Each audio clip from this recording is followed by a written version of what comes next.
Yanga wamecheza vizuri na Coastal Union pia wamecheza vizuri, lakini tumepata matokeo ambayo hayakuwa mazuri. Tumeona wenzetu walikuwa wazuri zaidi kwenye upande wa transition, walikuwa wakinyang'anya mpira, walikuwa wako na pace, wako na speed ya kwenda kushambulia kwa haraka, kitu ambacho pia sisi Coastal tulikuwa tumekikosa hicho, na tulikifanya mazoezi, lakini huwezi jua ya mchezo yako mengi sana lakini wenzetu walikuwa wazuri zaidi. Intensity ya mchezo ambao walikuwa wameleta kwa kweli ndio imetupa wakati mgumu sisi kama Coastal Union, but tunategemea kuelekea michezo nayo kwenda mbele, mambo ambayo tunafanyia kazi ili tuweze kuimprove timu yetu. Licha ya kupoteza, mlionekana kuendelea kutafuta nafasi ya kufunga, lakini nafasi zilikuwa chache sana ambazo zilitekelezwa. Pengine huu ni mpango ambao sasa unakwenda kufanyia kazi kuelekea katika mechi zijazo.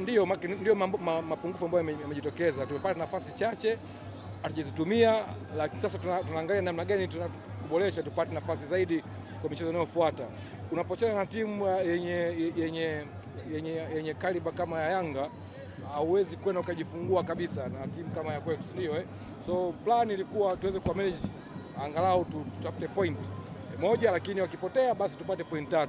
Lakini wenzetu walikuwa wepesi zaidi, walikuwa wana movement nyingi zaidi, kwa hiyo wametumia nafasi ambazo zimepatikana, wamepata goli 3. Kongole kwao. Pengine mipango hivi sasa kuelekea katika michezo hii. Imagine hakuna kutulia, vijana wanaenda wanaoga kwenye basi kuelekea Mbeya. So mna imagine jinsi gani ratiba ya namna hii inavyokuwa sio friendly kwa wachezaji.